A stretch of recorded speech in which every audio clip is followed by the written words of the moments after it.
سلام تعنا هاللي أو نيلو معمت فيديونا دما عاوز ألتزي عاوز محاورة ميديا عزاربتي خوينهم زعل فيديوهاتن كالوت واناوي حدش تحبريتاتن بحارب مخان كنكاتتل حزلكم قريبا يهو بغطا يكون بتزاوري أو قلنا تقرأي دوزولو إنما نيم هكوين كم منقستات بعوي منقست إرترالو نيرترا أيوجد نحريلكم بجت يلققن جزاتكم يملسن تفنقلت يملسن ከባቢታት ቆቦ ዝተወለዐ ኩናት ብዛሓየለ መልክዑ ይቕፅል ከም ዘሎ ተሓቢሩም ሰብሳነ ሰብ መስራት ጽምዶ ድሕሪ 3 ወርሒ ሎሚ ከም ዝተፈትሐ ሓቢሩ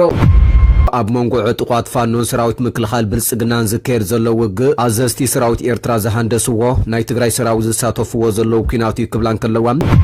ጀነራል ታደሰ ቅጽል የብ ስልጣን ዝብል ዘሎ ብልጽግና ኮይኑ እምበር ትግራዋይ ኮይኑ ኣይኮነን ዝብል عونا برهانه لومي ميازيا شومنتا 18 عامة مهرت تفتحو الله انكوع موصو فترلكا حونا برهانه زياتو من كالوتن ناي زعلت زي كالوت حدش تحبريتات بحارب مخان كنرينا سناي مكتتال انو سيدك عبيتي نشانال زي حدش لهونكم ساعات لايك شير سبسكرايب ندغوركم جمروو نغصل اشن باركس فتوات تخاتتلتي كم اتو مدب كخوننا غزياو محدار ليتنال جنرال تادس ورده او سومن زي ناب منغست بلصغنا وي كعنا اديس ابابا كاب تግራይ ምንም አይነት ፍቃድ ከሓተተ ከም ዝኸደ ዝርሳዕ ጉዳይ አይኮነን ንዑ ሲዕቡ ከዓ ብዙሓት አክቲቪስታት ተጋሩን ሰብ ሚድያታት ተጋሩን እንዳቆጣዐ ጸኒሕዩ ንዑ ሲዕቡ ከዓ አውዝ ሰዓት ካውድ ባይቶንያ ሓድሽ መግለጺ ሌተናል ጀነራል ታደሰ ወረደ እንዳወጾ ይርከብ አፍት መግለጽን ስድማ ግዜያው ምሕዳር ሌተናል ጀነራል ታደሰ ወረደ ንትግራይ ብልጽግና ኮይኑ እንዲዝመርሓ ዘለስ ወይስ ትግራዋይ ኮይኑ ዝብል ሕቶ አቅሪቦምሉ ይርከቡ እንድሕር ደኣ ትግራዋይ ኮይኑውን ምስ ትግራዎት አይክ መኸረን ክብሉውን ተሰሚዖም ይርከቡ ብተወሳኺ ድማ ግዜያው ምሕዳሩውን ትግራይ ምርሓን ንኸይበለቶ ኣብ ስልጣን በሓይሊ ይቅጽለሎ ክብሉውን ውድብ ባይቶና አፍት ዘውጽዎ መግለጺ ከም ዝንዳወሉ እንዳተሰምዑ ጸኒሖም እዮም እስቲ ቅድም ገለ ማልና ቲ ንሱ ተኸታተልና እንመለስ ጀነራል ታደሰ ምን ኮይኑ እዩ ስልጣን ክቅጽል ዝብል ዘሎ ምን ኮይኑ ትግራዋይ ኮይኑ ዶስ ብልጽግና ኮይኑ ትግራይ እንተኮይኑ ምስ ትግራይ መኸረን ትግራይ መርሐን እንተይወለተ እዩ ኣብ ስልጣን ክቅጽል ዝብል ዘሎ ማለት እዩ እዚ ክፍለጥ ክኽእል ኣሎ ጸረ ውዕል ፕሪቶሪያ ከይዱ ጀነራል ታደሰ ባዕሉ ብልጽግና ጥራሕ ዘይኮነስ ጀነራል ታደሰ ባዕሉስ ምስ ተጋሩ እንታይ መኸረ ይኸይዱ مزخون ناي تقرأي تكال أي مخرن بلتقنان ناي تفرامي ناي وعل برتريح ودب حو حتون أي تزرارون كدمي 3-4 ورحة حيزو كل نجار بلتقنا سلزق قارصو تزربون أي نورن تركبون أي نورن بعلون تزاري وين سلزي جنرال تادس قص اللي وصلت أنزل زلوا بلتقنا خوين بر تقرأي خوينو يكون نزول كنا سمرولن دل مالتي بلصقنا حان تግራይ ጽቡቕ ዝሓስብ ይኮነን አጽናት እዩ ቀታሊና እዩ መሬትና መንጢል ዘሎ ኃይል እዩ ንኽለለም ሓራ ይወግእ እንተይልኩም ንኤርትራ አይወግእ እንድሕሪልኩም በጀት ይለቅቅን ግዛትኩም ይምልስን ተፈናቀልተ ይምልስን ንኽልቲኦም ገረዋውትኩም ተዋቅዑን እንተኮይንኩም ጥራሕ ይዙ ዘሎ ድሕሪ መጋረጃ እዚኣ ኩሉ ህዝብና ክፈልጥ ክኽእል ኣለዎ ኣብዚ ኣሽኽ ሳብ ዘይወልኩም ዝልቀቕ በጀት የለን ዝልቀቕ መድሓኒት የለን ዝልቀቕ ነዳድ የለን تقرأي أب حمسمس أب زلاق زخونة قلولا كترتاني الصريح تاجنا زي قلت خونه له تحدث حاجة ذاتلو خزي أخذت سليه زبل تحساس وحيز أب سلطاني قلت سليه زو زلم على تي كاو بزعبا سلطان سلطان نمنتا يدلي نمنتا يدلي سلطان هزون مقلقاليو زي يكرت ساعات حزن سلوزل ايو غزياو محدار زبال تكال كنا قصلو زغبا تكال ديو نايمان تاي كغبرلنا تاي كربحنا كامن تاي كناغفنا غزياو محدار زبال سي نتغارو كابز طاش حدنا تغارو بتينو غزاتنا ون يملسن سلاحتاو صنته تقصيلو ناي تግራይ ፖለቲካዊ ሓድነት ፍሓጭ እንግራ ሓውፂኡ ጥፋት ትግራይ በኻሊ መንገዲ በኻሊ ቨርዥን ዝቀጽል ዘሎ ናይ ደገ ተልእኾ ዝሓዘ ባዕዳዊ መምሕዳሪ ማለት እዩ ከም ውድብ ባይታና ናምነሉ ምስ ትግራይ ዘተሓዝ ንተጋሩ ክጠቅም ዝመፀ ትካል ኣይኮን ንሕና ብዙሕ ግዜ ገሊጽና ኢና ብሾክ ዶክትሪን ብውግእ ክንብርከኽ ዘይከኣለ ህዝቢ ብኻሊ መንገዲ ግዜያዊ ምሕዳር ብምጥያሽ يفتوا تخطتلتي ات فيديو نتخطتلكم يمثل نيرو مالتو بوغن بايتونا زوص حدش مغلصي نزي يمثل نيرو ات مغلصو سدما مولو بمولو ن ليتنال جنرال تادس ورده زنقف انتخون ن ليتنال جنرال تادس ورده زنقفلو ات قند مخنيات دما مس سلطان تغارو زته خيغبره نمنتاي نا اديس ابا مغشا يغبر بزبل حسابي افتي مغشا نسدما سلطان عناويحو خمز مصه ويكا اتي زنورو سلطان اوقيعو حديش نا حدا عمت سلطان حيزو خمز مصه زرسع غداي يكونن نعو سيبون ما بزحات تغارو اقطعوم يركب مالتون ازي ناي سلطان منوح نمنتاي بوغن تግራይውን ኢዳታውን ዘይህልዎ بزبل حساب مالتيو بوغن تግራይ ዘለው ፓርቲታት ወይካ ሰሚዳታቱን እዚ ሰሚዖም ስቅኩሉ አይካሉን ወይካ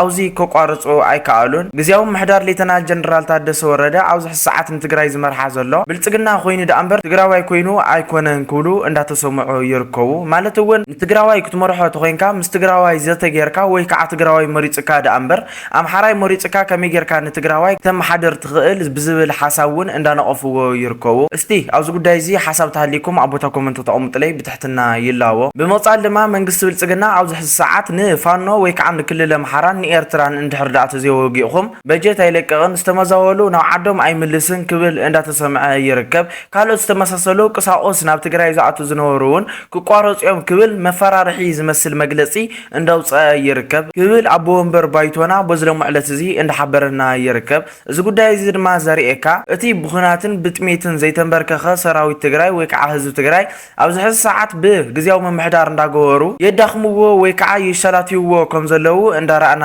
ነርከብ እስቲ ኣብዚ ጉዳይ ዝውን ሓሳብ ተሃሊኩም አቦታ ኮመንት ተቀምጥለይ ብትሕትና ይላዎ እሽምባርከስ ፍትዋ ተኸታተልቲ እዚ ካብራና እስቲ ናብ ዝቕፅል ቪድዮ ንስገር ቀፂልና ንረኾ ቪድዮ ከዓ በዝሎም ዕለት እዚ ንደገፍቲ ጽምዶ እቲ ዝሕጉስ ብስራት እንዳተሰምዐ ይርከብ ንሱውን ን13 ወርሒ ጠፊኡ ዝነበረ ብርሃነ ወይካ ሰብሳነ ሰብ ኣብዚ ሰዓት ተፈቲሑ ዝብል ጽሑፋትን ቪድዮታትን እንዳተዘርግሑ ይርከቡ እዚ ጉዳይ ዝኸ ሓቅነቱ ክንደየና እዩ ዝብል እስቲ ብሓባር ተኸታተልና እንመለስ ሰበር ዜና አክቲቪስት ብርሃነ ገብረገርግስ ሰብሳነ ሰብ መስራት ጽምዶ ድሕሪ 3 ወርሒ ሎሚ ከም ተፈትሐ ወልደ ምረት ገዛኢ ሓቢሩ ያፍቷ ተኸታተልቲ እቲ ቪድዮ ነተኸታተልኩም ይመስል ነይሩ ማለትውን ብርሃነ ወይካ ሰብሳነ ሰብ ድሕሪ 3 ወርሒ ማእሰርቲ አውዚ ሰዓት ከም ተፈትሐ እንደሓበሩና ይርከቡ አቱም ደገፍቲ ጽምዶ እዚ ጉዳይ እዚ ክሕጉሰኩም ይግባ ማለትውን ብርሃነ ሰብሳነ ሰብ ጽምዶ ሓደ ኢሉ እሳ ጽምዶ 12 ቀሊል ዘይተባሃለ ስራሕትታት ዘካየደ ፍጡር ምዃኑ ክሕብረኩም ይፈቱ ዞም ዘካየዶም ህዝብ ርክባት ድማ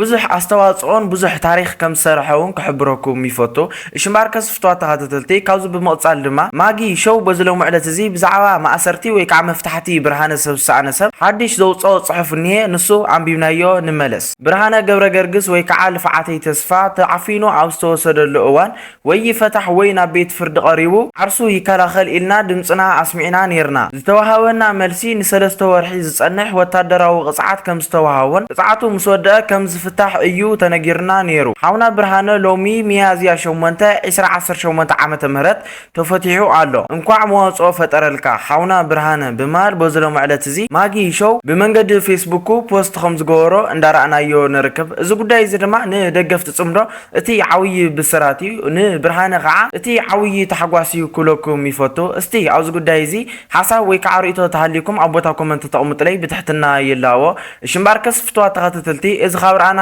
እስቲ ናብ ዝቕፅል ቪድዮ ንስገር እሽምባርከስ ፍትዋ ተኸታተልቲ ቀፂልና ንረኾ ቪድዮ ከዓ ብትማልዕ ዕለት ዝተጀመረ ውግእ ፋኖን መከላከያን ኣብዚ ሰዓት ተጠናኺሩ ይቕፅል ምህላውን እኹል ዝኾኑ ሰባት እውን ይረግፉ ምህላዎም እንዳሓበሩና ይርከቡ ካብኡ ድማ እዚ ውግእ እዚ ሰራዊት ኤርትራ ወይ ከዓ ሰራዊት ትግራይ ከም ዘለውዎ እውን እንዳሓበሩና ይርከቡ እስቲ ከም ሰዓብ እቲ ቪድዮ ንሱ ተኸታተልና ንመለስ አሊ 14 ሚያዝያ ኣብ ሰዓታት ናይ ንግሆ ኣብ ከባቢታት ቆቦ ዝተወልዐ ኩናት ብዝሓየለ መልክዑ ይቕፅል ከም ዘሎ ተሓቢሩ እቲ ካብ ትማሊ ጀሚሩ ኣብ መንጎ ዕጡቋት ፋኖን ሰራዊት ምክልኻል ብልጽግናን ዝካየድ ዘሎ ውግእ ኣብ ዙርያ ከተማ ቆቦ ይካየድ ብምህላዎ ካብ ድሮናትን ነፈርትን ዝተተኮሱ ተፈንጀርቲ ኣብ ልዕሊ ሰባትን ትሕተ ቅርጽን ጉድኣትን ዕንወትን የብፅሕ ከም ዘለውን ምንጭታት ኣረጋጊጾም ዕጡቋት ፋኖ ብድሮናትን ነፈርትን ከበድቲ ጽዋራትን ተሰኒ ይዋግኦም ንዘሎ ሰራዊት ብልጽግና መኪቶም ናብታ ከተማ ንምእታው ሓያል ምርብራብ የካይዱ ምህላዎም ዝገልጹ ምንጭታት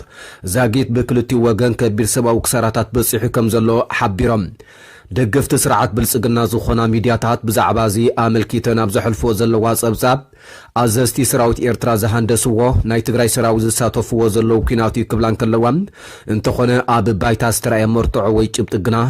ኣይቀረበን يفتوى تخطتلتي ات فيديو نتخطتلكم يمثل نيرو مالتو ون ميدياتات منغست بلصقنا كم زحلفو اند حردا خوينو او زخينات زي ويكعا او كينات فانون مكلاكان سراويت ايرتران سراويت تግራይን ኢዳታውነት ከም ዘለዎም ዝብል ሓደሽቲ ዜናታት እንደحلفا ይርከባ እዚ ዜናታት እዚ ዘርኤካ ድማ ነቲ ውድቀት መንግስት ብልጽግና ወይከዓ መከላከያ ምእማን ዝኸወዶ ህዝብታት ንምድዓስ ዝኣክል እዩ ክብለኩም ይፈቱ ኣብዚ ሰዓት ድማ ብወገን መከላከያ ብዙሓት ኣብዚ ሰዓት ድማ ብወገን ሰራዊት መከላከያ ብዙሓት ዝኾኑ ሰባት ይረግፉ ምህላዎም እንደሓበሩና ይርከቡ ካብ ኩናት ዝርከብ ረብሓ እዚ እዩ ክብለኩም ይፈቱ ማለት እውን እቲ ብወገን መከላከያ ዝረግፍ ዘሎ ሰራዊታት ቀሊል ከም ዘይኮነን ብዙሕ ከም ዝኾነን እንደሓበሩና ይርከቡ ሽምባር ከስፍተዋ ተኸታተልቲ እዚ ኻብራና እስቲ ናብ ዝቕፅል ቪድዮ ንስገር ቀፂልና ንረኽቦ ቪድዮ ከዓ ብወገን ትግራይ ብተዘዋዋሪ ይኹን ብቐጥታ ኣብ ጎኒ ትግራይ ዘለዉ ሓይልታት ወይ ከዓ ሃገራት እንመንየን ዝብል ሕቶ በዝሎም ዕለት እዚ ካብ ውድብ ባይቶና ዝወፀ መግለፂ መልሲ ተረኺብሉ ክብለኩም ይፈቱ እስቲ ከም ሰዓብ ንከታተል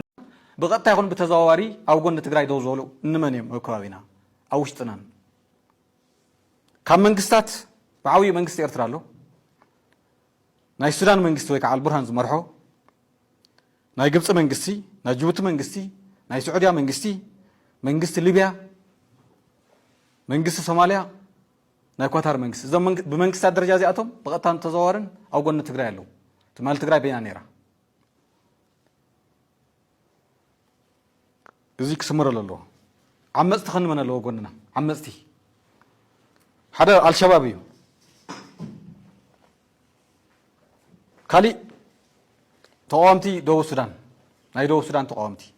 السلام عليكم مستقرأي قد تاري بتزوار خالي زرواي عن توسمير الله تقامت دو السودان السلام عليكم مستقرأي كوهانا يمن حتي بقد تاخم تزواري السلام عليكم مستقرأي أو إثيوبيا زلوا مس بلصقنا زنورة فانو مسانايو ناي أورمو نسأنت جنبار ويكع أولاز بحال أصلال فأمس تقرأيو ناي أوغادين نسأنت جنبار أون إلفز بحالون مستقرأيو كامنا إثيوبيا عم سيز بزلوا كالتون كالت أو جنبيلا لو أو عفار لو أو عفارون نيو ناي عفار ديمقراطية بارتون مسراويتهم مالدي أو كالتون لو سلازي أو كوابينا بلصقنا استخبى سرعتيو أما خلاي مبرق زلوا حجزتو إمرتسن إسرائيل نقع قرنهم تصويرو زي ما حضروا واللعم أو صقم اللهم زول كسمر الجلي بس بلصقنا زلوا مني حدا نشاد منقسي بمنقس درجة نشاد منقسي بس بلصقنا أيو نا إمرتس منقسي نا إسرائيل منقسي دو السودان منقسي دو السودان منقست يمن ولا بارالايز زخنا منقست يخون مالتي منقست يمن مس منقست إثيوبيا كل سوق فلت أصله زلوه ترى قد يكون أنا عزلنا سلازم الكتنا نهلو نانا سلاز قد سنة ناي كينيا منقستون ولا باسيف يخون أصل الفاو ولا أكتيف يخون مس بلصقناي كاو تقاومت من يوم زلو مس بلصقنا تقاومت ليبيا توم ناب إثيوبيا ناب تشادن زم حلال فزلو مالتي ناريسيف تقاومت سوماليا مالتون جوبالاند بونتلاند سوماليلاند زياتهم سبلصقنايم زم تقاومت زياتهم كاو ناي السودان RSF ويكعو هابي قلطف دغاف زبال مالتي زي ما ناي بلصقنا سلاز بلصقنا تنصل سرعتيو نول زلنا بزي مخنيات يكون يفتوا تخطتلتي عاوز غداي زي حساوي كعريتو تحليكم ابوتا كومنت تقمط لي بتحتنا يلاو شمباركس فتوا تخطتلتي نالو عند فيديونا نزاسك عاوز تخطتلكم ما تمثل نيرا بغالي بلوصل فيديو استعنقانا ببزلخم يمچخم سلام كلي سسنايو